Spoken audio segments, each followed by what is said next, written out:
Assalamualaikum warahmatullahi wabarakatuh. Salam Pramuka. Salam Pramuka. Dan salam Pramuka. Kakak-kakak sekalian yang sempat hadir pada kegiatan kali ini, di mana kita dihadapkan dengan peristiwa mengingatkan kembali bahwa perlunya kita untuk merasakan apa yang menjadi perjuangan bangsa Indonesia pada zaman, khususnya pada momen 28 Oktober atau Hari Sumpah Pemuda. Pertama-tama marilah kita panjatkan puja dan puji syukur atas kehadirat Allah Subhanahu wa taala yang senantiasa telah memberikan kita kesehatan, kesempatan dan juga keriduan sehingga kita bisa bertatap muka seperti ini. Alhamdulillah kemarin kita dalam situasi pandemi COVID-19 dan sekarang ini kita masih dibangkitkan kembali rasa semangat kita dalam kegiatan kepramukaan. Tanpa pula kita haturkan kepada junjungan kita baginda Rasulullah SAW yang senantiasa telah menghantarkan kita dari zaman pembantaian, khususnya pada saat ini zaman perdamaian sampai dengan saat ini. Semoga syafaat beliau bisa tercurah kepada kita umatnya, amin. Yang terhormat selaku narasumber Kak Hasan Koyo SPD, selaku andalan cabang bidang rencana pembangunan dan kerjasama. Begitu kami ucapkan banyak terima kasih Kak untuk waktunya. Jadi semoga kakak-kakak khususnya pramuka yang ada di Kuarcap atau di Kabupaten Pohuwato bisa lebih tahu bagaimana perjuangan pemuda, bagaimana perbedaan pemuda di masanya sampai dengan saat ini, apa yang pemuda lakukan saat ini. Jadi kali ini kita narasumber akan mengangkat materi atau jadi bahan diskusi pemahaman teman-teman bahwa mana materinya adalah bebaskan mentalitas penjajah untuk menuju pemuda yang berdaulat. Jadi kakak-kakak sekalian bisa merasakan bahwa bagaimana pemuda yang saat ini, begitu. Apakah sama kita dengan pemuda yang masa silam, begitu? Apakah kita sudah acuh atau sudah memang sudah terfokus dengan yang namanya perjuangan yang telah dilakukan oleh para pahlawan sebelumnya atau pemuda-pemuda pada masanya, begitu? Jadi sebagai pengantar kakak-kakak, momentum Sumpah Pemuda ini kita dibandingkan dengan pemuda-pemuda lainnya, kita salah satunya pemuda yang saat ini bisa merasakan, bisa menghargai dan bisa menghormati segala jasa dan juga hasil kerja para pemuda pada saat itu. Di mana pada tanggal 28 Oktober, di mana kita telah rayakan bersama-sama 28 Oktober pada tahun 1928 pada saat itu, di mana dikumpulkan semua pemuda yang ada di Indonesia agaknya sehingga bisa mencetuskan sebuah ikrar sumpah pemuda yang sama-sama kita ngaungkan bersama-sama kakak-kakak sekalian. Jadi itu sebagai pengantar dari saya. Semoga beberapa menit ke depan kakak-kakak bisa menerima pemahaman, bisa menerima ilmu pengetahuan yang baru persoalan tentang hasil diskusi pada malam hari ini. Untuk itu dari saya perkenalkan, saya Ahlun Abdullah, saya anggota Dewan Kerja Cabang, Ketua Bidang Penelitian dan Evaluasi. Jadi bersama kakak-kakak Dewan Kerja yang telah melaksanakan kegiatan ini, saya ucapkan banyak terima kasih kepada peserta yang sudah hadir pada saat ini. Untuk itu saya sebagai pengantar lebih detailnya lagi, lebih kita bisa tahu apa sebenarnya makna dari Sumpah Pemuda. Untuk itu saya serahkan kepada Kak Hasan Koyo SPD selaku narasumber. Terima kasih moderator. Salam Pramuka. Terima kasih. Bismillahirrahmanirrahim. Assalamualaikum warahmatullahi wabarakatuh.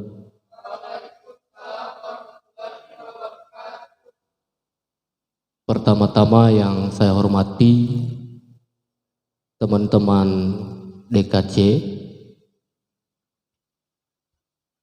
moderator khususnya yang akan mengarahkan diskusi pada malam hari ini.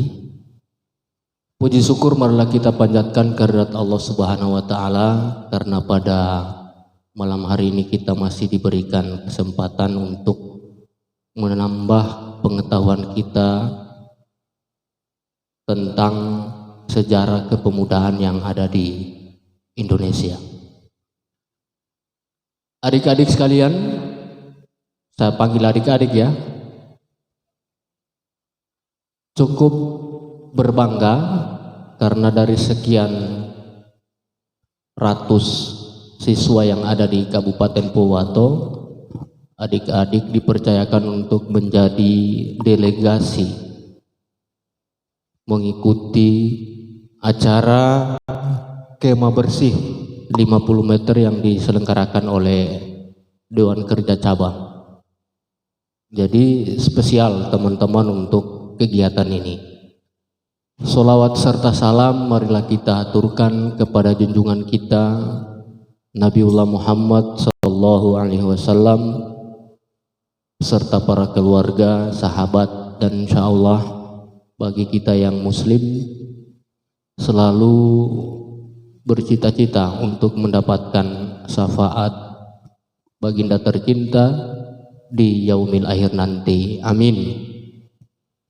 Teman-teman sekalian, sebagaimana tadi sudah disampaikan oleh moderator bahwa diskusi kita pada malam ini terkait dengan bebaskan belenggu mentalitas penjajah menuju pemuda berdaulat. Berarti berkaitan dengan sejarah, perjalanan sejarah kaum muda yang ada di Indonesia.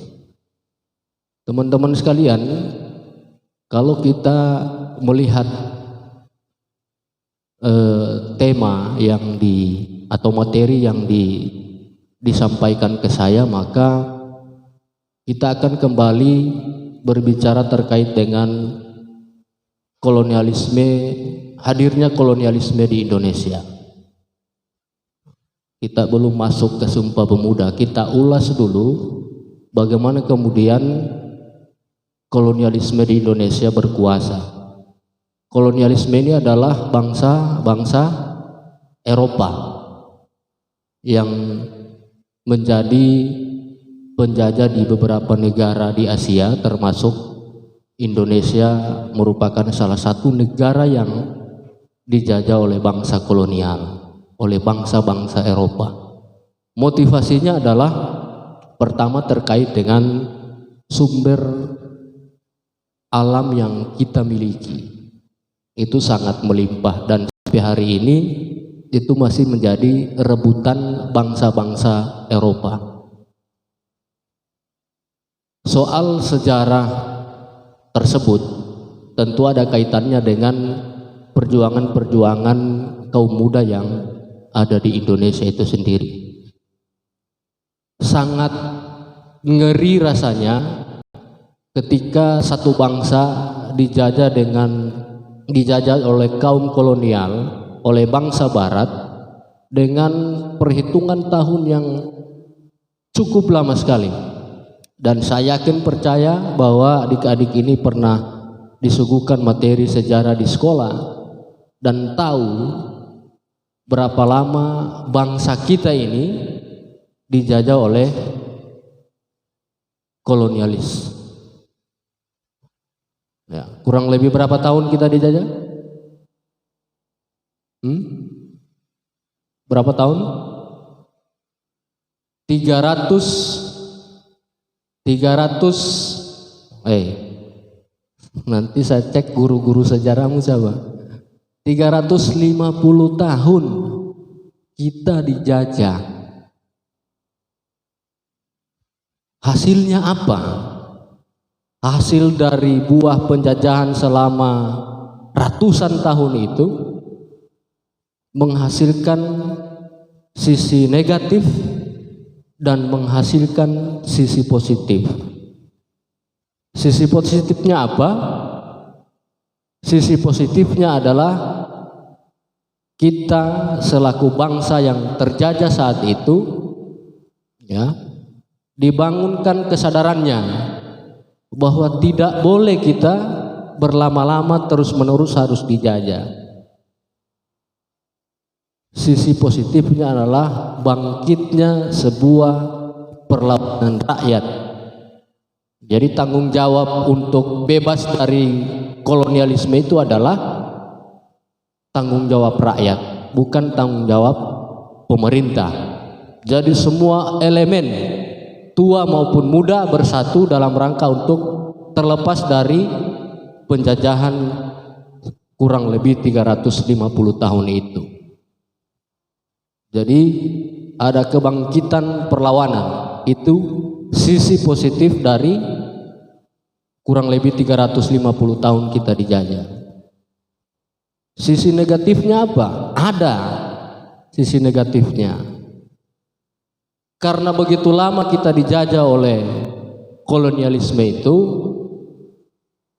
budaya yang ditinggalkan itu ternyata tertinggal di negara kita. Ya. Budaya sebagai penjajah itu tertinggal di negara, dan itu wajar karena kita dijajah kurang lebih 350 tahun, bukan waktu yang singkat. 350 tahun.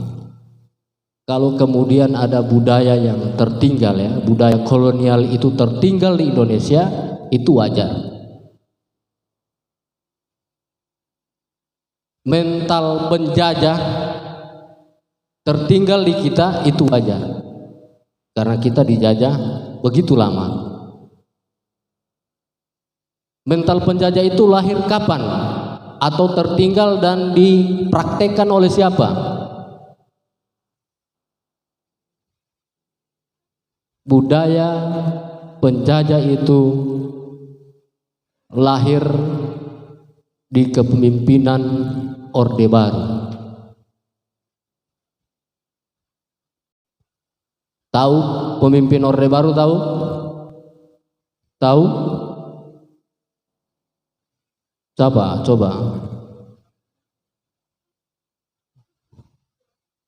Iya. Orde Baru itu lahir pasca tumbangnya Orde Lama, ya.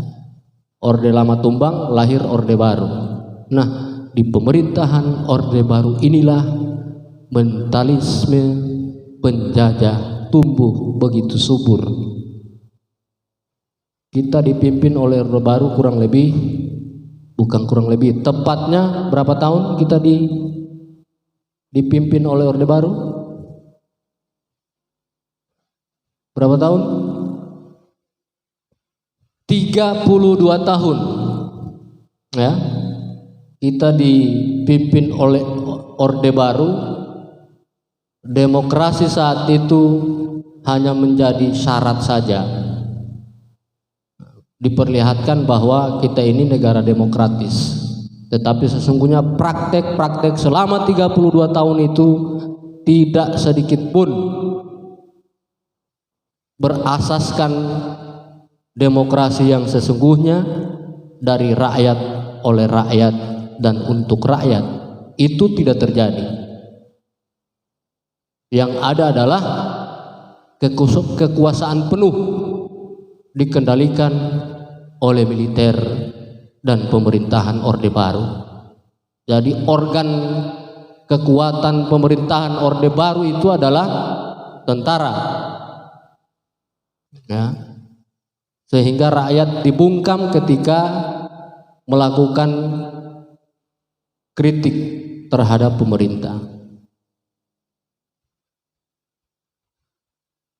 32 tahun kalian tidak bisa mengkritik pemerintah.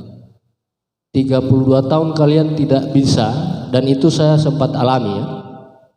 Di masa-masa SD saya sempat alami bagaimana kemudian hegemoni kekuasaan Orde Baru itu perangkat-perangkat organiknya bergerak sampai ke desa-desa. Jangan coba-coba Anda misalnya mendekati pemilihan presiden di zaman Orde Baru, orang tua Anda kemudian mengibarkan bendera selain bendera Orde Baru, ya, jangan coba-coba, jangan berani. Pasti didatangi oleh militer, rumahmu pasti didatangi, bapakmu pasti dipanggil, diinterogasi. Dan itu saya alami, saya mengalami diskriminasi. Masih zaman SD saya sudah mengalami diskriminasi di lingkungan sekolah saya. Karena pada saat itu bapak saya karena mungkin terlalu cinta sama Soekarno, sehingga beliau berbeda pilihan dengan Orde Baru. Cukup berani sekali mengibarkan bendera yang berlainan dengan pemerintah. Imbasnya itu ke saya. Jadi sisi negatifnya adalah mentalisme penjajah itu terjadi di negara kita.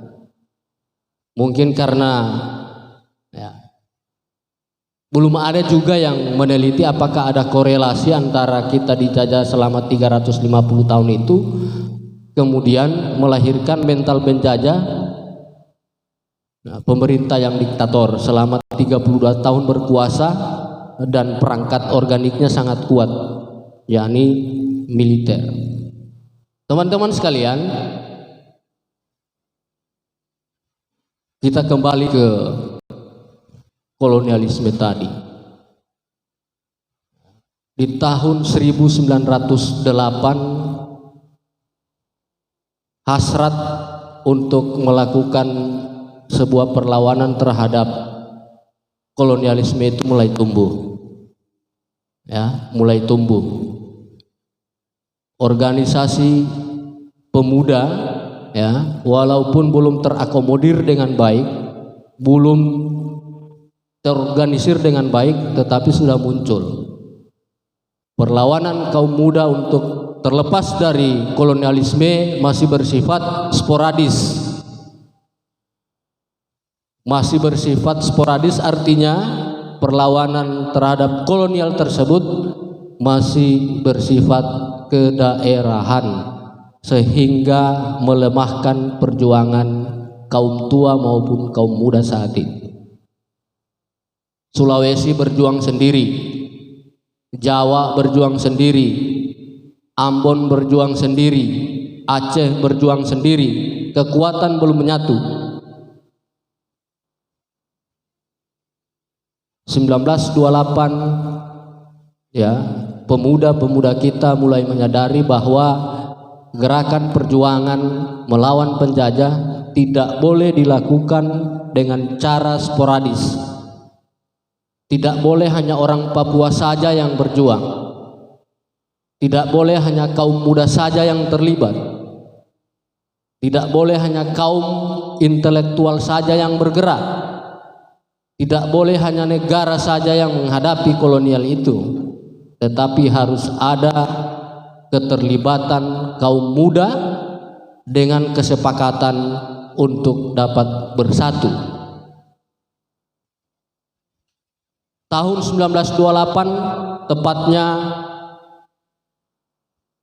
tanggal 28 Oktober, ya, 28 Oktober 27 itu digagas oleh Persatuan Pemuda Indonesia yang menggagas organisasi pemuda agar bersatu di dalam melaksanakan perjuangan, yakni Persatuan Pemuda Indonesia melaksanakan kongres kedua. Jadi sudah ada kongres pertama. Kongres kedua berlangsung selama 2 hari, tanggal 27 Oktober dan tanggal 28 Oktober. Disitulah terjadi kesepakatan bersama bahwa perjuangan kaum muda Indonesia tidak boleh dilakukan secara sporadis, tetapi harus disatukan menjadi kekuatan yang besar.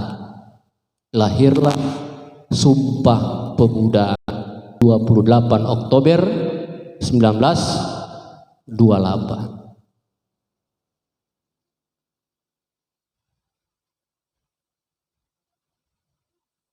Apakah mentalisme setelah Sumpah Pemuda ya, pemuda-pemuda kita bersumpah bertanah air satu, berbangsa satu, berbahasa satu.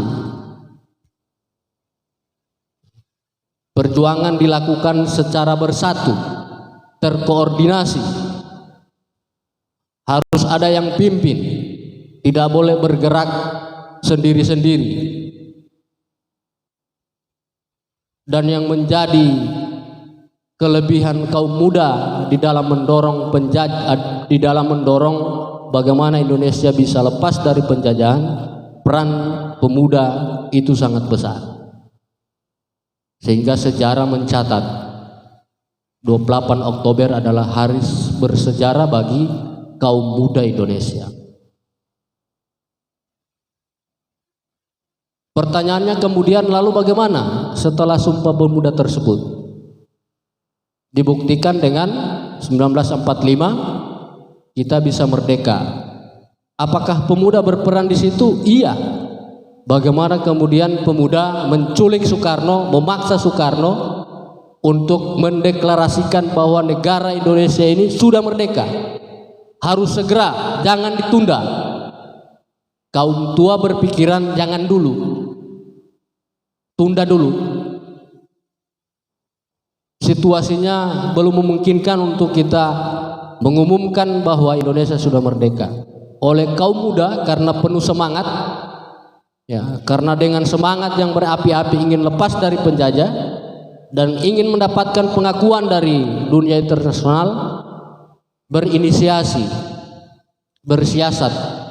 Dilakukan rapat culik Soekarno, dipaksa Soekarno, diculik oleh kaum muda untuk mengumumkan bahwa Indonesia sudah merdeka, dan itu sukses. Usaha-usaha itu sukses. Seorang Soekarno ya dipaksa untuk mendeklarasikan bahwa Indonesia sudah merdeka, walaupun penjajah pada saat itu belum sepenuhnya hilang dari bangsa kita. Yang direbut itu adalah ya, hikmah dari pemuda itu memaksa Soekarno untuk deklarasi. Hikmahnya adalah walaupun penjajah belum sepenuhnya hilang, pengakuan dunia internasional itu dulu yang direbut oleh kaum muda. Kita diakui dulu sebagai bangsa yang merdeka. Ketika dunia internasional mengakui kita sebagai bangsa yang merdeka, maka dunia internasional secara politik akan berpihak ke kita, ya, akan memberi dukungan, dan itu menjadi sebuah strategi untuk menekan para penjajah yang ada di negara kita. Pertanyaan kemudian adalah, setelah capaian-capaian kaum muda itu dengan tercatat dalam sejarah,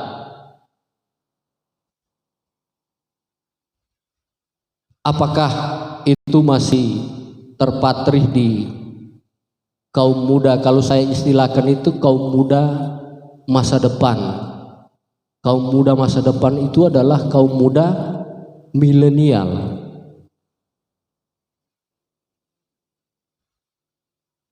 Saya yakin kalian pasti untuk mengetahui bagaimana mentalitas seorang pemuda zaman old itu, ya, yang belum mengenal majunya teknologi hari ini, tetapi mereka mampu melahirkan gagasan, ide yang besar. Sekali lagi saya bilang, mereka mampu melahirkan ide gagasan yang besar yang bisa mempengaruhi para pengambil kebijakan. Pengaruhnya sangat besar sekali. Apa kekuatan pemuda saat itu? Pemuda zaman old itu apa kekuatannya? Informasi terbatas, ya, mau kasih kabar pemuda Sulawesi mau kasih kabar ke pemuda Jawa, itu mungkin berbulan-bulan baru bisa sampai lewat surat. Apa hebatnya mereka dengan kaum muda masa depan hari ini? Kaum muda milenial. Semua serba ada. Semua serba terpenuhi. Belajar dengan nyaman. Ya. Akses untuk mendapatkan pengetahuan begitu mudah, ada di dalam genggaman kalian. Tidak perlu beli buku. Ya. Fasilitas serba lengkap. Apa bedanya kaum milenial, pemuda masa depan itu dengan para pemuda zaman all itu? Bedanya soal satu, mental. Mental perjuangan itu yang membedakan.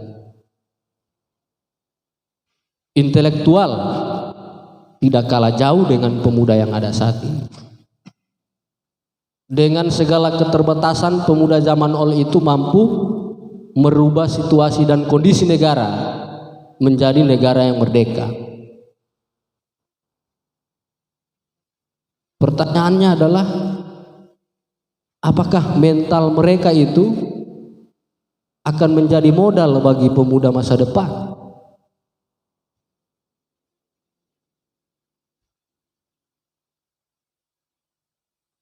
Nah, kalian bisa berhayal lah bagaimana siksanya kaum muda zaman all itu. Kita renungkan, ternyata kalau kalian baca sejarah itu susah minta ampun. Cuma karena mentalitas. Apakah kaum muda milenial hari ini nanti dijajah dulu baru mentalnya akan sama dengan mereka? Tidak.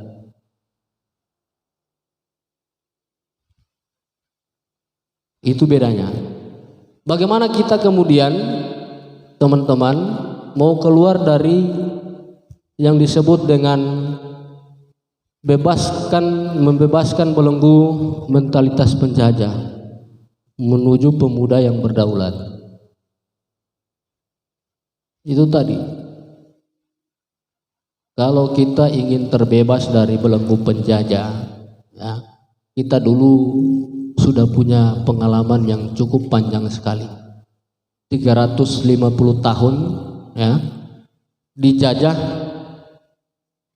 kemudian mentalitas kolonial itu juga cukup mempengaruhi terhadap tata cara budaya kita, sehingga kalau kemudian tema ini diangkat lagi, dikhawatirkan jangan sampai kemudian pemuda milenial itu tidak belajar atau tidak punya modal sejarah yang baik, maka tentunya potensi untuk menjadi bermental penjajah itu cukup besar.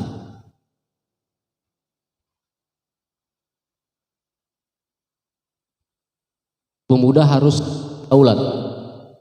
Setuju saya.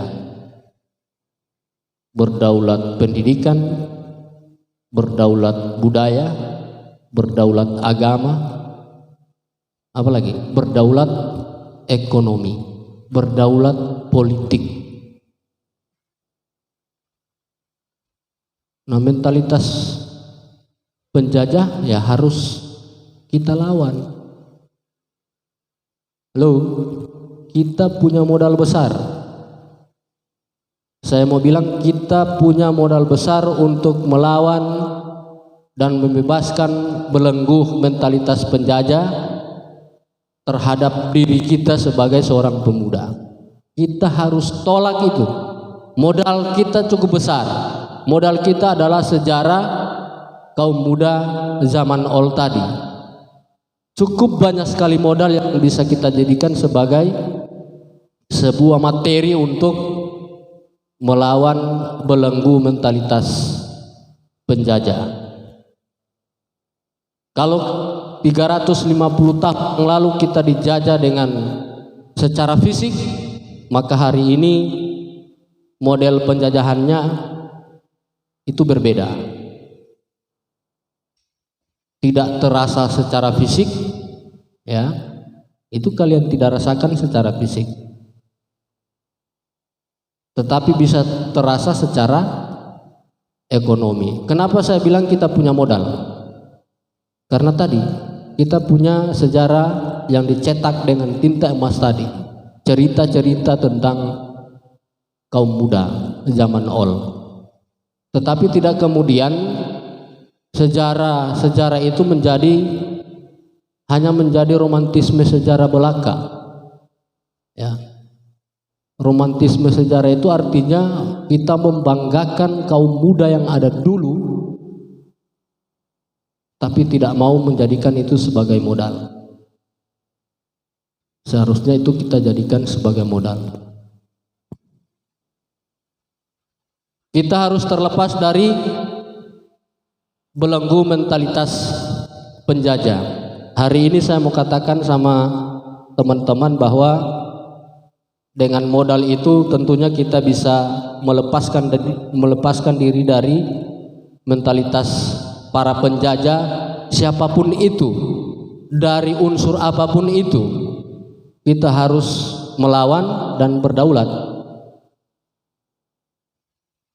Pertama yang dihadapi hari ini oleh kaum muda soal isu rasisme. Tahu rasisme? Tahu ya? Kita dijajah dengan isu-isu rasisme.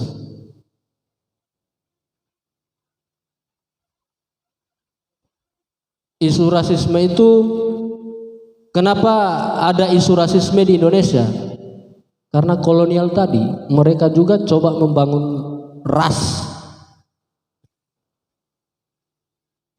Bagaimana orang berkulit putih dan kulit hitam, itu bangsa-bangsa Eropa sangat kental sekali rasismenya. Itu peninggalan mereka. Kita tidak mengenal. Indonesia ini adalah bangsa yang rasis. Kita tidak pernah mengenal itu. Kita tidak punya sejarah sebagai bangsa penjajah. Tidak punya sejarah itu kita. Dengan bergulirnya modernisasi hari ini untuk kepentingan politik identitas, isu rasisme dijadikan sebagai salah satu strategi untuk memenangkan kekuasaan, mendapatkan kekuasaan. Dan itu saya katakan bahwa kita tidak punya sejarah sebagai bangsa yang rasis. Hari ini dikenal ada bangsa Jawa, bangsa Timur, Papua, Ambon, Sulawesi. Itu mulai terkotak-kotak. Padahal ini sudah selesai dibicarakan oleh kaum muda dulu. Kenapa ini lahir kembali? Saya mau bilang ini adalah salah satu mental sebagai seorang penjajah, ingin memecah belah bangsa ini dengan mengangkat isu-isu yang dulu ya itu sudah tidak laku. Perjuangan kaum muda dulu itu masih bersifat sporadis. Sulawesi berjuang sendiri, Ambon berjuang sendiri. Tapi itu mampu dihancurkan, sekat-sekat itu mampu dihancurkan. Oh, suku Jawa berjuang sendiri kalian. Tidak ada urusan dengan dorang. Dorang di Sulawesi aman-aman saja. Dorang di Gorontalo sudah merdeka duluan kok. Tapi dengan segala kemampuan intelektual kaum muda itu mampu disatukan. Kenapa hari ini lahir lagi itu? Untung bangsa ini, untung bangsa ini punya tokoh yang menghancurkan sekat-sekat tersebut. Siapa itu? Kiai Haji Abdurrahman Wahid Gus Dur. beliau dikenal sebagai tokoh yang menghancurkan intoleransi baik agama, warna kulit, suku, ras, ditentang secara mati-matian oleh Gus Dur yang menjadi presiden ke berapa? Hati-hati ngoni. Keempat, ya. Kita cukup bangga walaupun pemerintahan beliau itu cuma singkat. Sesingkat-singkatnya pemerintahan Gus Dur meninggalkan nilai yang cukup besar dan sampai hari ini tidak habis-habisnya didiskusikan oleh kaum muda. Enggak ada tokoh yang mau berdiri di depan untuk membela kaum Papua misalnya, membela kaum minoritas. Kalian boleh buka buku-buku sejarah keindonesiaan. Yang akan kalian temukan pasti cuma Gus Dur.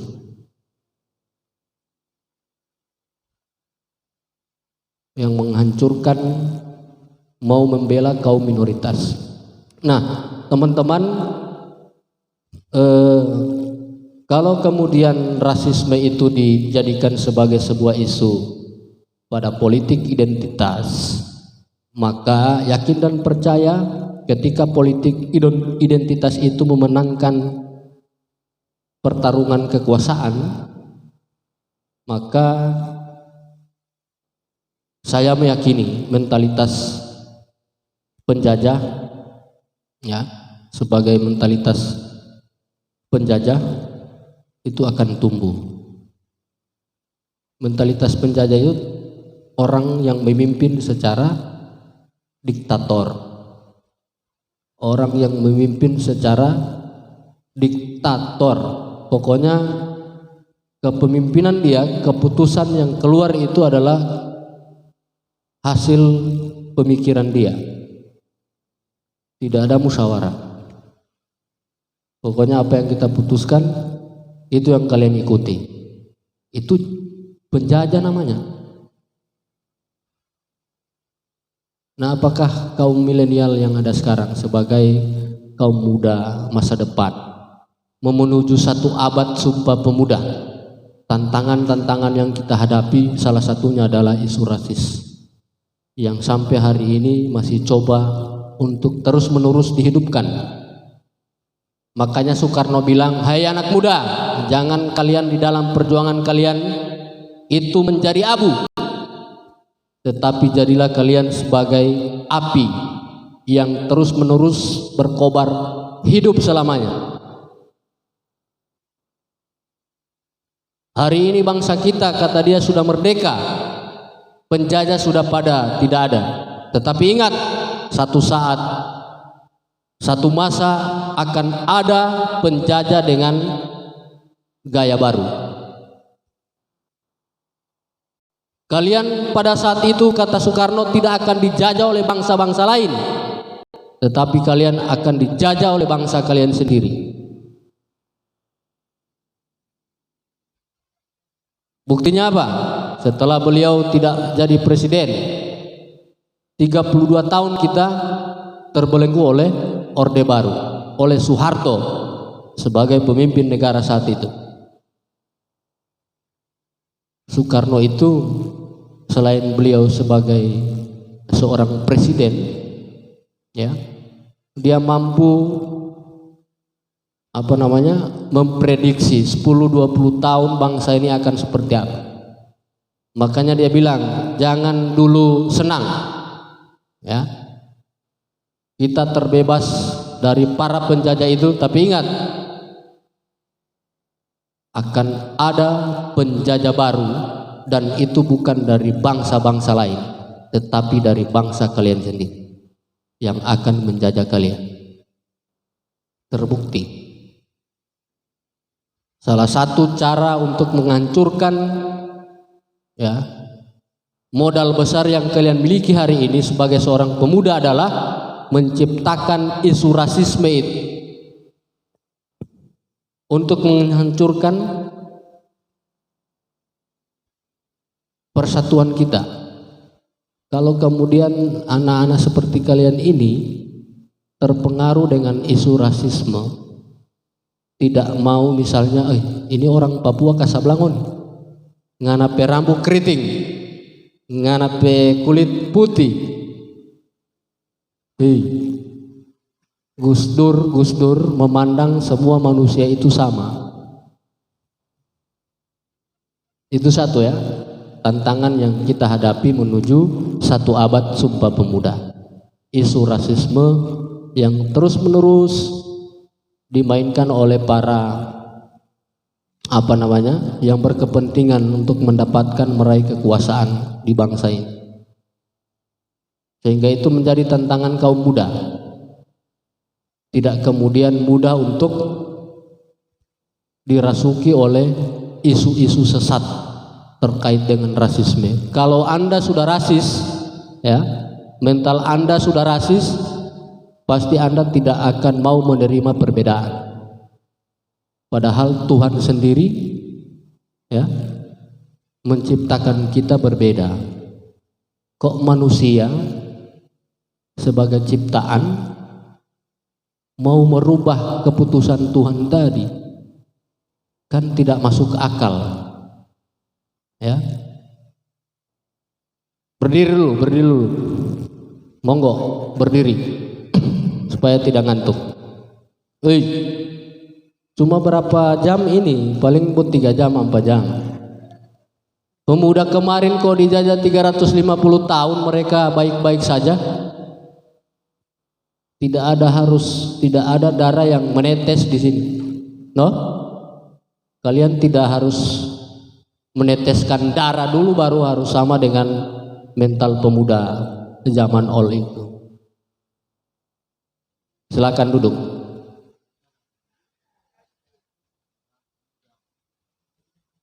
Tantangan yang berikut. Agama. Beragama semua ini kan? Iya. Kenapa kaum muda masa depan untuk melawan tumbuh kembangnya mentalitas penjajah itu? Ya, kita harus memahami, mengetahui bahwa bangsa ini didirikan bukan oleh suku Gorontalo saja yang berjuang di dalam, bukan agama Islam saja yang berjuang untuk memerdekakan bangsa ini. Paham ya? Ya. Kenapa pemuda itu menghancurkan sekat-sekat sehingga mampu menyatukan diri mereka untuk memerdekakan bangsa ini? Tidak melihat suku, agama, dan ras. Mereka tidak melihat itu. Mereka melihat bahwa kita dalam satu naungan. Apa itu? Bendera merah putih. Kita ada di bawahnya. Kita sama. Kenapa agama menjadi tantangan kaum muda milenial masa depan? Karena agama hari ini dijadikan sebagai komoditas dagang. Dagang apa? Politik kekuasaan.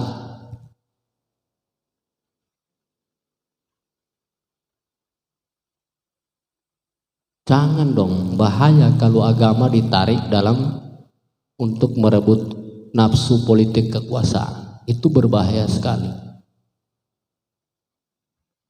Sehingga saya mau bilang sama kalian,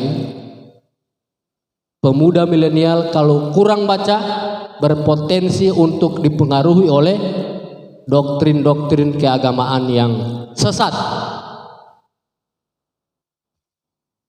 Pasti saya mau katakan. Belum hari ini, belum di bangku sekolah, belum. Tapi ketika kalian masuk di bangku kuliah, karena perangkat-perangkat mereka itu sudah lengkap sampai ke kampus-kampus, bahkan ada yang sampai ke sekolah-sekolah, merasuki para pendidik sekalipun itu terasuki dengan doktrin-doktrin agama yang tidak sesuai dengan kitab suci yang diajarkan. Teman-teman sekalian, kenapa isu agama dijadikan sebagai tantangan kaum muda milenial masa depan? Karena sering-sering di dalam pertarungan politik kekuasaan yang nantinya akan melahirkan pemimpin otoriter, yang nantinya akan melahirkan pemimpin yang punya mental menjajah, agama menjadi jualan.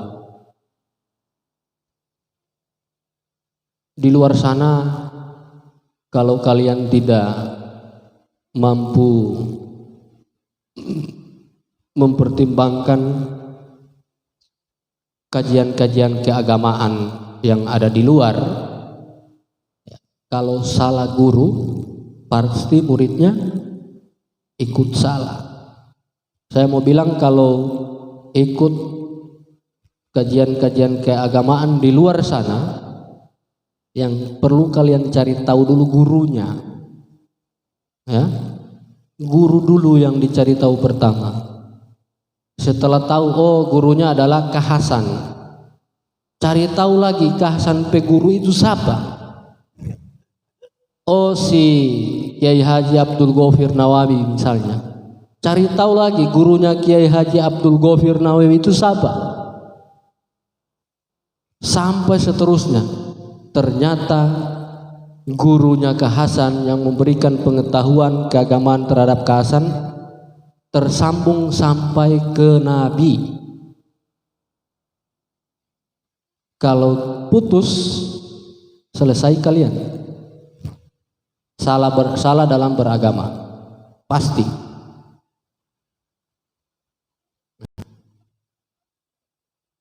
Kenapa tantangan agama masuk dalam kajian saya dalam tantangan pemuda masa depan? Karena hari ini isu agama dijadikan sebagai salah satu jualan yang mahal, ya, salah satu jualan yang mahal. Dan dengan dalil agama tadi, negara kita juga diancam. Bayangin, kalian misalnya bangun rumah, sobagaro halal, ya, pondasinya sudah kuat, bangunannya sudah berdiri, tiba-tiba saya datang, ente pembangunan ini salah, ngoni mau terima itu, bongkar, mau?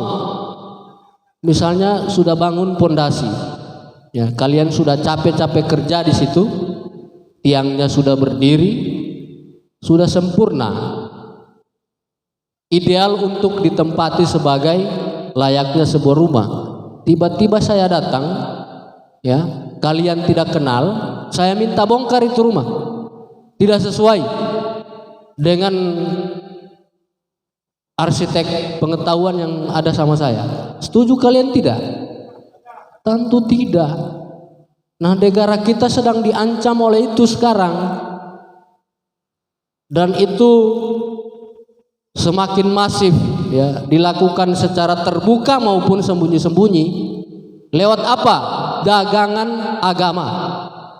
Seolah-olah Pancasila sebagai ideologi kita dianggap sebagai ideologi yang sesat. Seolah-olah proses demokrasi untuk melahirkan seorang pemimpin di negara kita itu tidak sesuai dengan ajaran agama. Hati-hati teman-teman. Itu sangat berbahaya. Mungkin takdir sedang berpihak ke pemimpin negara hari ini, ya.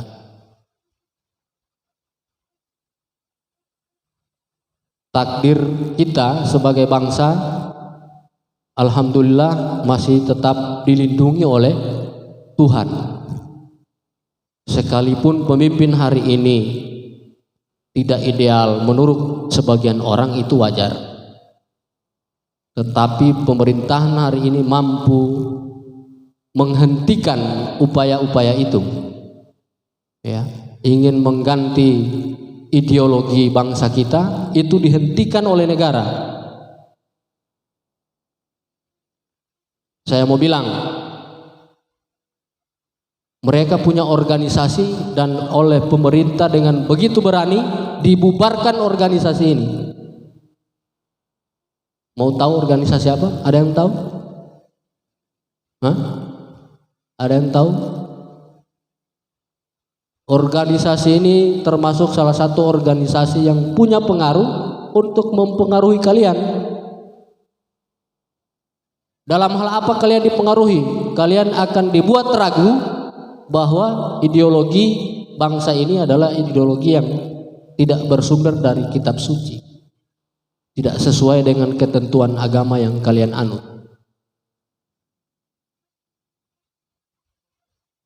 Organisasi di dalamnya juga ada kaum muda, karena mereka masuk ke kampus-kampus, bahkan ada yang ke sekolah-sekolah. Tahu organisasinya? Sekarang alhamdulillah sudah dibubarkan. Tahu?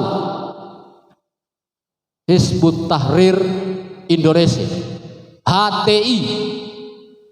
Itu organisasi terlarang di negara kita. Itu jelas. Pemerintah melarang keras.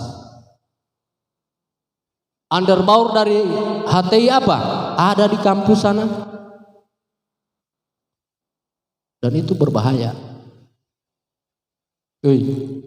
Itu bahaya. Nabi itu di dalam kepemimpinan beliau sebagai seorang pemimpin tidak meninggalkan gagasan bagaimana bernegara. Beliau meninggalkan gagasan apa? Bagaimana menjadi seorang pemimpin.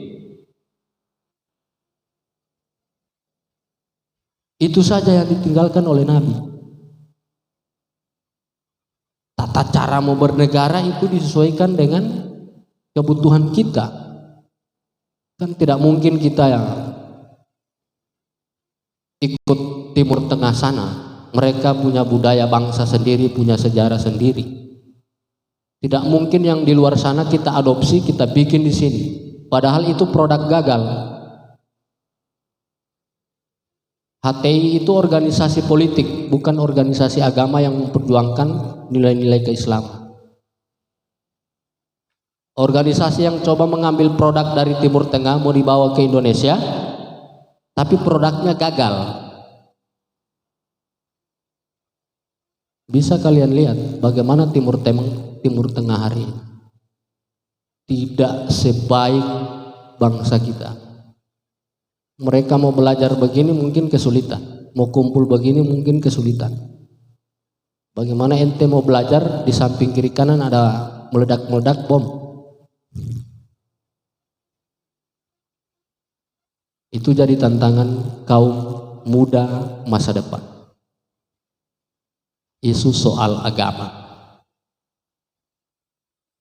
Gus Dur bilang begini, kalau mau bantu orang jangan tanya agamanya apa.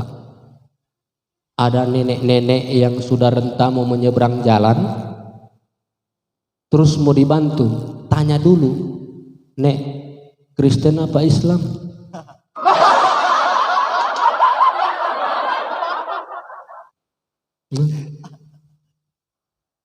Berarti kalian rasa kemanusiaannya hilang kalau sudah model seperti itu. Nah, itu yang kedua. Nah, yang ketiga ini yang sama beratnya.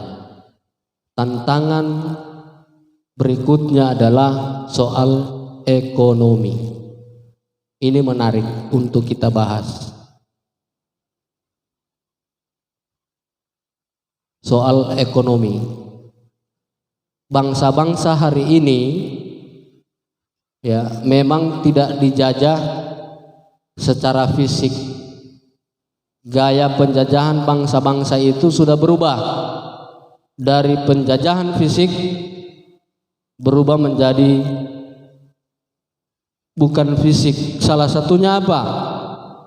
Ekonomi. Kita juga punya sejarah. Bangsa kita dijajah karena punya kekayaan melimpah. Nah, sehingga model penjajahan sekarang itu sudah berubah lewat ekonomi. Dan kita sering tidak sadar bahwa ternyata ekonomi itu akan sangat berpengaruh ketika kita tidak mau peduli dengan bagaimana tumbuh kembangnya perekonomian di masyarakat, termasuk kaum muda. Nah, kita harus ambil bagian di dalam melawan penjajahan ekonomi tersebut. Caranya dengan apa? Saya mau tanya, ada yang punya bisnis di sini? Punya bisnis sendiri? Ada? Laki-laki ada? Punya bisnis sendiri? Bisnis itu tidak harus Alfamart, Indomart, tidak. Ada. Jualan ayam itu sudah bisnis, tapi ayam sendiri ya, itu sudah bisnis. Ya. Nah, tantangan kita itu, kalian punya mental itu tidak? Belum sekarang, belum kalian dapat rasa karena masih ditanggung orang tua kan? Masih ditanggung orang tua. Iya, mulai dari bangun pagi masih ditanggung oleh orang tua. Ya. Makan masih ditanggung. Ya. Jadi kita perlu menduplikasi bagaimana kemudian kaum muda membangun perekonomiannya secara mandiri. Dan itu paling banyak di Jawa sana. Kalau kita jalan-jalan ke Jakarta atau ke Surabaya, banyak anak muda yang membangun ekonomi secara mandiri. Belum sekarang kalian rasakan itu tantangan bagaimana kemudian nanti keluar dari kampus, baru berhadapan dengan kenyataan. Gelisah kiri kanan, mau kerja apa saya?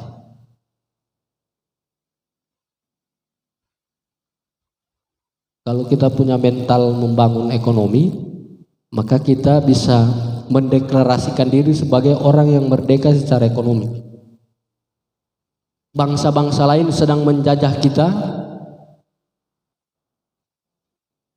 lewat ekonomi.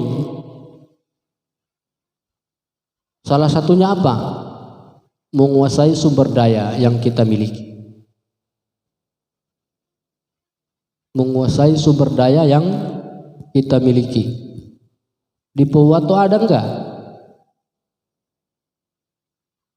Ada. Nanti kita cek perusahaan-perusahaan yang masuk itu ada label NSI-nya atau tidak.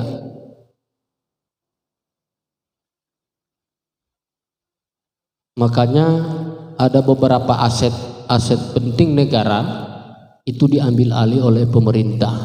So boleh kita terlalu lama dikuasai ekonomi kita oleh asing. Salah satu sumber daya yang menghasilkan ekonomi cukup besar berpuluh-puluh tahun ya dikuasai oleh asing. Alhamdulillah setengahnya, insya Allah 100% akan kita kuasai. Salah satu perusahaan tambang terbesar di Indonesia. Kalian tahu? Freeport. Amerika itu diongkosin oleh Freeport. Listriknya diongkosin oleh negara kita. Sekarang kekuatan sumber daya kita yang lagi diincar oleh bangsa Eropa maupun Asia ya, Cina, itu nikel. Presiden bilang stop ekspor nikel mentah keluar. Kita bangun lokasi untuk memproduksi nikel kita sendiri. Dorang datang harganya sekian. keluar kebijakan itu langsung berpengaruh terhadap perekonomian dunia. Cina hari ini yang dikenal sebagai raksasa Asia, yang mampu bersaing secara ekonomi dengan Amerika, mengadakan jadwal pemadaman lampu sama dengan Pohua dulu. Itu di Cina.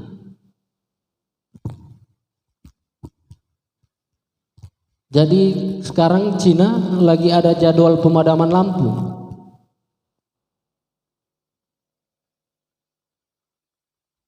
Sehingga sumber daya ini kalau Ngoni tidak mau pikirkan dengan bagus, ya orang lain yang ambil. Kalian dapat ampasnya.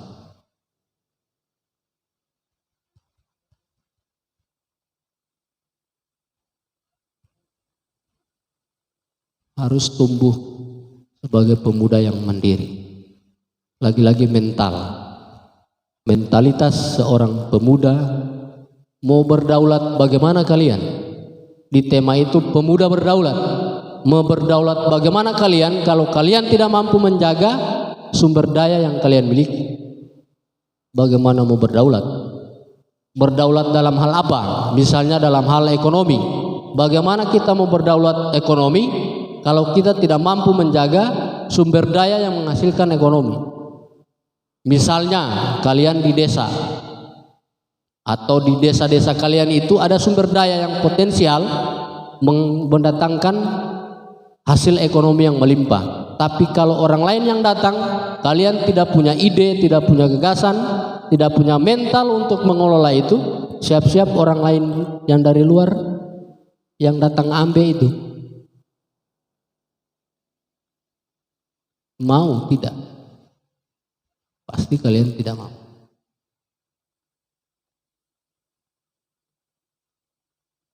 Pendidikan sudah boleh saya bilang merdeka kalian. Berdaulat pendidikan. So merdeka kalian? Ini kan temanya, ujungnya adalah kalian mau berdaulat. Saya mau tanya, pendidikan yang kalian nikmati sekarang itu sudah berdaulat? Dari anggaran pemerintah, APBN, APBD, itu negara porsikan untuk pendidikan dari 100%, 30%. Sehingga kalian tidak lagi dipungut SPP.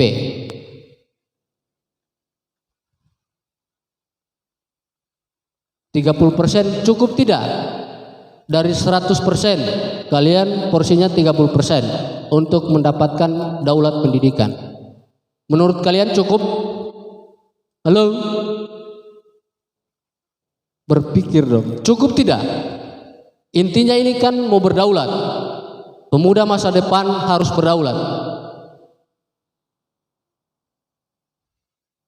Kalian tahu nggak? Ada yang angkat tangan yang bercita-cita mau jadi dokter. Yang mau jadi dokter angkat tangan. Satu orang. Yang tidak punya cita-cita.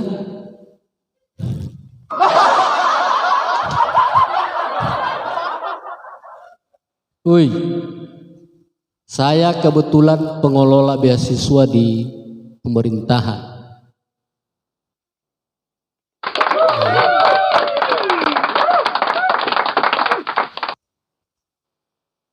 Dokter, ini saya bilang jangan sampai dengar cerita saya terkait dokter. Ini bicara soal berdaulat pendidikan. Kamu kaget.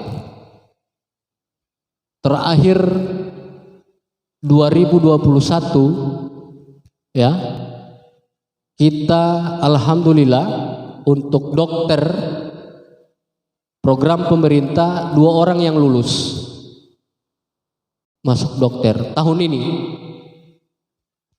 dan kita sudah kerjasama dengan 3 universitas, Gorontalo, Unpad, dan UMI Makassar. Berapa biaya per orang dokter ketika dia masuk? Mau tahu? Kalau SBMPTN lulus itu agak ringan, cuma 300-an juta. Jalur mandiri,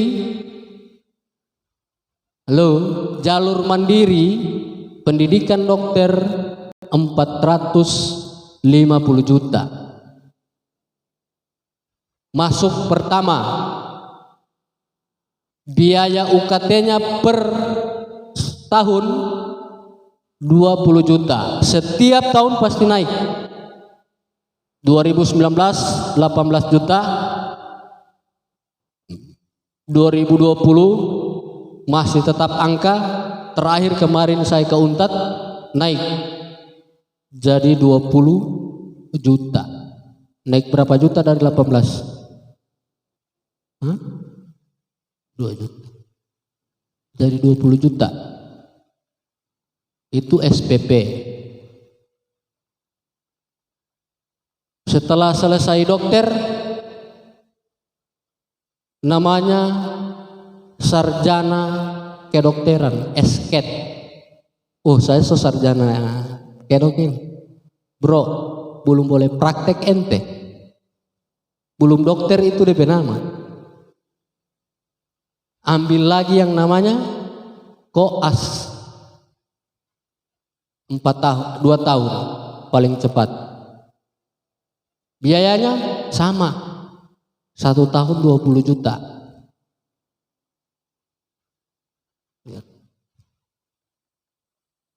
Itu dokter. Berdaulat dalam pendidikan itu yang sedang diperjuangkan sampai hari ini oleh teman-teman pemuda, mahasiswa, free kuliah. Jadi mereka minta porsi untuk perkuliahan itu gratis.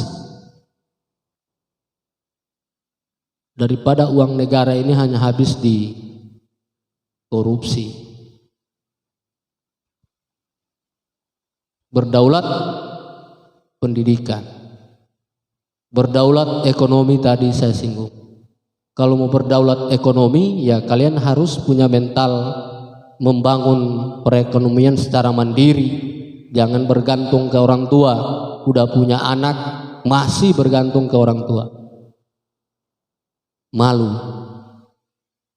Walaupun orang barat sana itu terkadang stigmanya negatif, tapi kita perlu belajar di sana juga.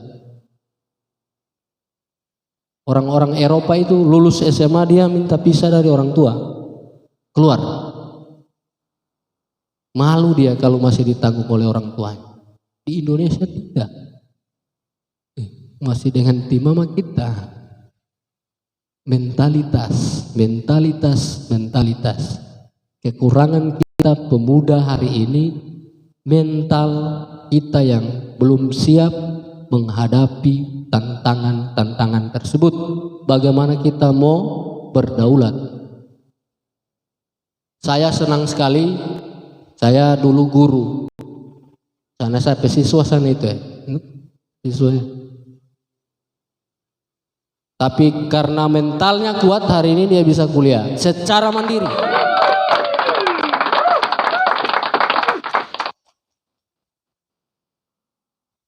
Ini kader saya.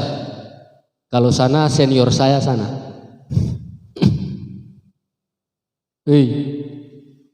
Kuliah tidak mengandalkan orang tua itu luar biasa sekali. Ketika saya ketemu dengan saya punya siswa di pasar, Pak Guru, dia jualan rampa-rampa, itu bangkanya luar biasa. Biasa kalau misalnya jadi polisi itu biasa, jadi tentara biasa, jadi pegawai biasa. Tapi ketika dia mandiri secara ekonomi, berdagang itu luar biasa. Mau jadi sukses itu tidak harus jadi pegawai negeri dulu baru sukses. Mau jadi mandiri ngonipe ekonomi jangan tunggu nanti kuliah, terlalu lama. Jangan. Mumpung masih muda-muda begini, ya, bikin bisnis-bisnis yang bisa kalian kelola. Apalagi belum masuk ke digitalisasi ekonomi, belum. Itu kalian pasti menguasai digital. Tantangan terakhir itu, siap tidak dengan perkembangan teknologi informasi hari ini kalian? Jangan-jangan ada yang tidak mampu mengoperasikan handphone. Waduh. Bikin konten banyak sekali yang dapat menghasilkan uang. Bikin bisnis sendiri. Baru bicara soal berdaulat.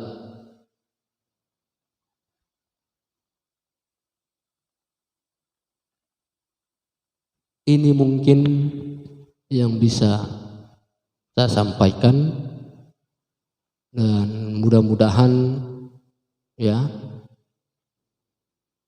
tumbuh kembangnya seorang pemuda itu bukan bergantung pada nasibnya. Halo, tumbuh kembangnya seorang pemuda bukan bergantung pada nasib. Nasib dan takdir itu berbeda. Ya. Oh, so takdir ini, kita so miskin ini karena takdir. Saya mau bilang itu di dalam teori Paulo Freire, dia bilang itu kesadaran naif. Kesadaran naif itu maksudnya kita miskin begini sudah kehendak Tuhan. Tuhan yang jadi alasan. Ya. Jangan, orang harus lawan itu. Jadi ini saja ya. Saya akan lihat kalian kelas berapa sekarang? Kelas 12. Ya, saya akan lihat, mudah-mudahan mau ketemu di kalian sudah di kampus. Ya. Belum sekarang kenyataan kalian hadapi, belum, masih jauh. Masih satu step lagi. Setelah step kedua, ketiga selesai, baru kalian akan diperhadapkan dengan kenyataan kehidupan. Ternyata ini yang Tika Hasan ada bilang ini. Makanya mental, lagi-lagi mental, bangun mental, bangun mental, bangun mental. Saya bisa, saya bisa. Afirmasi secara terus menerus. Saya harus sukses, saya harus sukses. Afirmasi setiap hari itu akan mengantarkan kita ya, di bawah alam sadar kita. Afirmasi tadi tanpa kita sadari kita sering lakukan, harus diafirmasi. Oke teman-teman sekalian, ini yang bisa saya sampaikan. Nanti ketambahan pengetahuan itu boleh kalian cari di luar sana ya. Di genggaman kalian itu banyak sekali pengetahuan yang bisa kalian ambil. Saya hanya sekedar saya mau bilang ya, ini sharing ya, kita harus saling memotivasi. Apalagi kalian ini adalah generasi pengganti generasi tua. Kalau ada generasi tua yang masih nakal, bunuh ya. Ada generasi tua yang mengacau, sikat. Tidak boleh di negeri ini ada tumbuh generasi yang secara terus menerus mereka masih tetap menginginkan kekuasaan. Kita harus ganti itu. Ada peluang ganti, ada peluang ganti. Jangan biarkan mereka terus menerus berkuasa, apalagi sudah mengganggu. Kalau mengganggu kalian harus potong itu. Demikian, terima kasih atas perhatian. Lebih dan kurangnya saya mohon maaf. Wallahul muwaffiq ila aqwamit thoriq. Wassalamualaikum warahmatullahi wabarakatuh. Hidup pemuda, hidup pemuda. Baik, telah kita dengarkan bersama bahwa mana pemahaman dan segala elektabilitas yang terjadi pada saat ini, mengingatkan kembali kita pada momentum Sumpah Pemuda yang telah terjadi pada masa silam, di mana kakak-kakak sekalian, khususnya pramuka, nega dan panega yang ada di Kabupaten Pohuwato, supaya bisa lebih menyadarkan rasa kesadaran diri kakak-kakak, agar kiranya betapa pedihnya segala perjuangan bangsa untuk yang kita rasakan sampai dengan saat ini. Untuk itu kita tidak melupakan menyapa kepada kakak-kakak yang sementara nonton di live streaming Facebook. Untuk itu kakak-kakak, agar kiranya sama-sama kita bisa tahu bahwa mana momentum Sumpah Pemuda ini, begitu. Jadi Kak, tadi dari segala yang kakak sampaikan sangat menarik bagi saya, bahwa kita sebagai pemuda ini ada berbagai macam hal yang harus kita lakukan. Karena mengingat pada saat ini sekelompok ataupun beberapa kelompok pemuda yang terlihat sampai dengan saat ini Kak, ada yang memang hanya terfokus pada ya dia jalannya pada kebingungan, tidak ada jalan yang menentu begitu. Karena pemuda sekarang ini ada memang yang hanya fokus pada sisi romantisme misalnya. Ada pemuda yang hanya fokus ya tidak mau tahu dengan masalah bangsa begitu. Nah, jadi saya mau bertanya kepada kakak bahwa bagaimana peran kita sebagai pemuda untuk menerapkan rasa semangat Sumpah Pemuda yang sampai dengan saat ini kita rasakan begitu. Kemudian kita sebagai pemuda, apa yang kita lakukan, apa yang bisa kita lakukan untuk bangsa ini begitu Kak. Jadi apa pemuda hari ini bisa begitu? Karena mengingat perjuangan pemuda pada saat itu, perjuangan para pahlawan pada saat itu, akan tetapi pemuda sekarang seakan-akan dengan jiwa apatisme, tidak memperdulikan persoalan yang terjadi pada bangsa. Kemudian saya lihat bahwa mana hanya segelintir orang pemuda yang mampu menyadari dirinya bahwa hari ini adalah momentum yang sangat bagus atau mengikrarkan Sumpah Pemuda yang telah terjadi dan juga yang telah kita lakukan bersama-sama. Ada 3 poin begitu. Jadi itu Kak yang jadi pertanyaan saya. Ada 2 tadi. Iya. Apakah pemuda hari ini siap untuk membuktikan sumpah-sumpahnya itu? Nah, kita cukup berbangga ya. Pemuda-pemuda kita dari 1928 itu telah menyediakan modal yang begitu besar untuk kita. Apa modalnya? Yang saya sampaikan tadi, modalnya adalah mereka punya ide gagasan dalam rangka untuk menyatukan perbedaan-perbedaan yang terjadi saat itu. Sehingga saya mau menyampaikan bahwa pemuda hari ini sudah punya modal sebenarnya, ya, sudah punya modal sejarah. Kalian ini punya modal sejarah yang membanggakan, bangsa yang punya sejarah yang boleh kita banggakan. Pemuda-pemuda 1928 itu telah meninggalkan modal untuk kita yang hidup di zaman saat ini. Nah, lagi-lagi soal ide gagasan, dan yang paling penting adalah modal yang dimiliki, modal mental yang dimiliki. Sehingga yang jadi kerisauan kita seharusnya untuk bagaimana mental pemuda 28 itu terkoneksi ke mental pemuda hari ini. Tentu tantangan dan sejarahnya berbeda, ya. Kalau dulu pemuda itu mentalnya terbangun karena memang sedang dijajah, ya, sehingga mental perjuangannya tumbuh, mental bersatunya tumbuh. Nah, pemuda hari ini itu tantangannya berbeda-beda. Banyak sekali tantangan yang diperhadapkan dengan pemuda masa depan. Makanya saya sampaikan tadi bahwa kalau kemudian mental pemuda hari ini tidak siap, maka jangan berharap kalian akan berdaulat.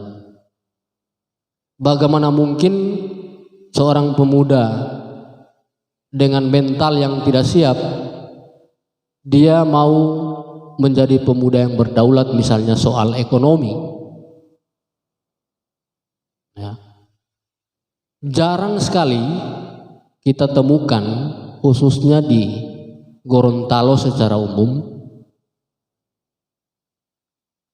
tumbuh kembangnya mental pemuda yang sebenarnya sudah punya modal kita untuk mengambil mental pemuda zaman dulu.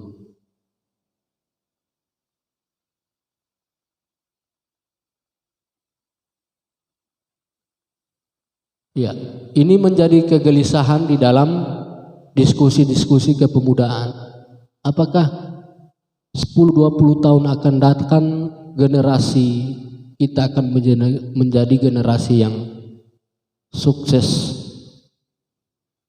Tetapi saya ingin mencoba membangun optimisme pemuda hari ini. Optimisme itu penting. Nah, kita coba membangun optimisme lewat apa? Bahwa kita yakin satu saat, ya, kedaulatan yang kita impikan secara bersama-sama, soal pendidikan, soal ekonomi, dua hal ini kan yang sering, soal kesehatan, soal layanan sosial, kita maunya berdaulat. Nah, sehingga selain mental, daya kritis kalian juga menjadi penting untuk mengawal bagaimana mentalisme penjajah itu tidak tumbuh di kalangan pemuda. Halo?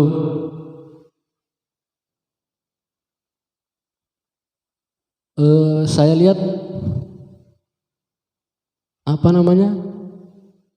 bukan mulai ngantuk, kerisauan diri kalian itu belum ada, dan itu wajar, ya. Seharusnya sudah risau mulai hari ini, kalian sudah harus risau. Persaingan 10, bukan cuma 10 tahun depan, 2 tahun depan semakin ketat. Kalian mau berada di posisi mana? Kalau mental dan sikap kritis kalian tidak punya, maka kalian siap-siap jadi sama dengan siap-siap kalian jadi sama dengan dinosaurus, ya, punah. Pemuda yang tidak mampu menantang zamannya, saya yakin akan tergilas. Halo? Pemuda yang tidak mampu menantang zamannya, saya yakin akan tergilas. Apalagi soal ekonomi, apalagi soal pendidikan, kesehatan, dan lain-lain. Cukup banyak sekali seharusnya tantangan yang kalian akan hadapi. Itu banyak sekali. Kuncinya satu, mental, daya kritis kalian harus jalan, ya. Kritis, kritik, solutif, itu harus menjadi mental seorang pemuda. Mengkritik silakan, tapi harus punya solusi. Kadang kita yang aktif di organisasi-organisasi kepemudaan itu risau akan keadaan kaum muda hari ini, yang paling banyak tadi sudah disinggung, terkadang masih terjebak pada soal-soal romantisme semu, ya. Perempuan kadang ngoni, ya, masih terjebak pada soal-soal romantisme semu, romantisme yang tidak punya kepastian, ya. Iya, karena dalam romantisme yang tidak punya kepastian itu, siapa namanya, Putra, itu kebohongan yang paling banyak, ya. Dan objek yang dibohongi itu ya perempuan. Setuju ya? Setuju nih? Objek ya, yang sering jadi objek kalian. Jadi laki-laki ini rata-rata penipu dia. Soal romantisme, kecuali kita. Apalagi yang sana. Kalau saya kan udah nikah, tinggal romantisme keluarga yang harus diperkuat. Nah, boleh, silakan, ya, sebagai anak muda silakan bicara soal romantisme, tapi jangan melulu soal romantisme. Ngoni tantangan itu besar.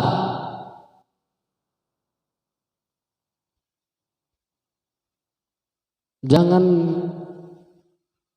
itu kegelisahan, ya.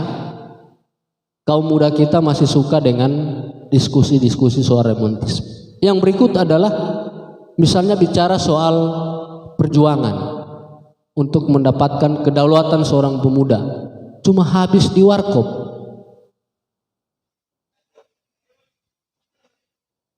Tindakan pemuda itu harus real.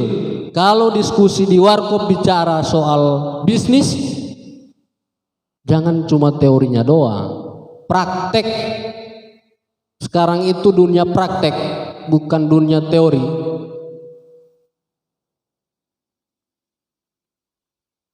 Kalau ente mau bangun bisnis, saya berencana begini, modal saya sekian, habis direncana ente tidak yakin dan percaya itu tidak akan terwujud. Ketika Anda misalnya ini, ya, sudah punya rencana berbisnis, bisnis tidak harus berdiri sendiri, boleh ajak teman. Di sekolah itu peluang bisnisnya cukup besar. Pasti malu kan mau dagang di sekolah? Malu, mental kalian belum siap. Bagaimana mau bicara soal kedaulatan? Lagi-lagi soal mental, ya.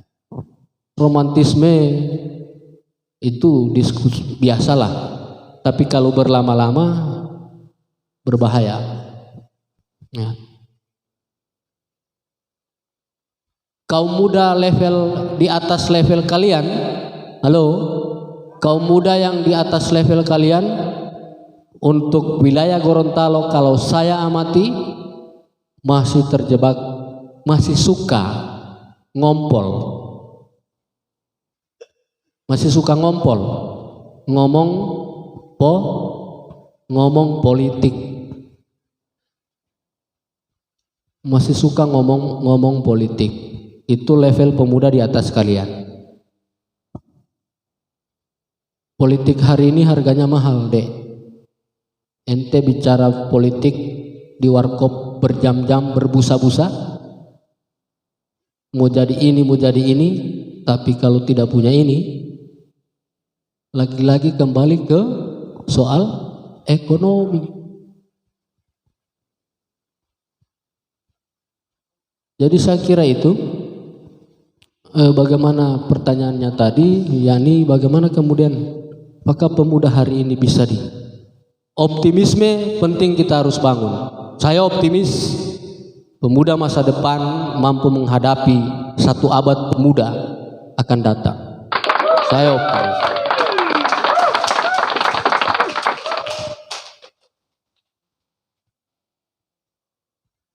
Keyakinan saya apa? Harus ada dasarnya. Optimisme saya berdasar. Dasarnya apa? pengetahuan itu sekarang ada di genggaman kalian. Itu saja. Soal mental perlahan-lahan prosesnya kita bangun. Salah satu cara membangun mental pemuda itu menjadi pemuda yang punya daya juang tinggi dengan cara ini. Kegiatan ini termasuk salah satu membina mental teman-teman untuk siap menghadapi segala tantangan yang akan datang. Tantangan hari ini dan yang akan datang. Saya kira itu. Baik, terima kasih atas jawabannya Kak. Jadi sangat memuaskan untuk kita paham bersama bahwa mana yang kita butuhkan sekarang adalah mentalitas dan optimis. Jadi kakak-kakak sekalian, ketika kakak-kakak sudah mulai menumbuhkan rasa malas pada dalam jiwa kakak-kakak, maka kakak-kakak harus optimis dan harus memperkuat mental kakak-kakak, mengingat sejarah perjuangan pahlawan yang dengan penuh mental yang sangat tinggi, maka itu yang kakak-kakak tanamkan pada saat ini. Begitu ya kakak-kakak. Begitu. Jadi mengingat waktu juga kakak-kakak sekalian, nanti kita akan diskusi pada sesi selanjutnya, karena persoalan tentang kepemudaan atau membahas tentang pemuda panjang ceritanya itu. Jadi kakak-kakak sekalian, terakhir mengutip kata Bung Karno, 1000 orang tua maka saya akan cabut akar Semeru. Saya butuh 10 pemuda maka saya akan goncangkan dunia. Itu. Jadi kakak-kakak, Bung Karno hanya membutuhkan 10 pemuda maka dia bisa menggoncangkan dunia. Begitu kakak-kakak. Jadi ujung dari segala diskusi pada malam hari ini, jadi kakak-kakak sekalian tetap semangat dalam memperjuangkan cita-cita kemerdekaan. Kakak-kakak adalah generasi penerus masa depan bangsa. Kakak-kakak adalah segala tongkat estafet sehingga ke depan bisa melanjutkan segala perjuangan 30 tahun mendatang. Begitu kakak-kakak sekalian, terima kasih banyak atas waktu dan kesempatannya, khususnya yang ada sebentar menonton, mempertahankan mata untuk melihat diskusi pada malam hari ini. Terima kasih banyak Kak. Jadi saya selaku moderator mengucapkan banyak terima kasih.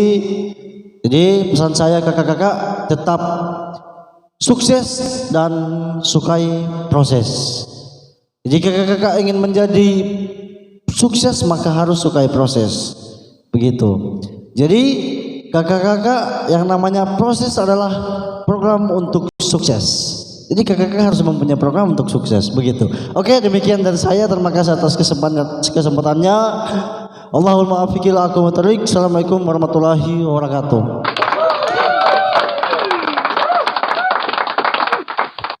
Hidup pemuda. Salam pramuka. Salam pramuka. Salam pramuka. Oke.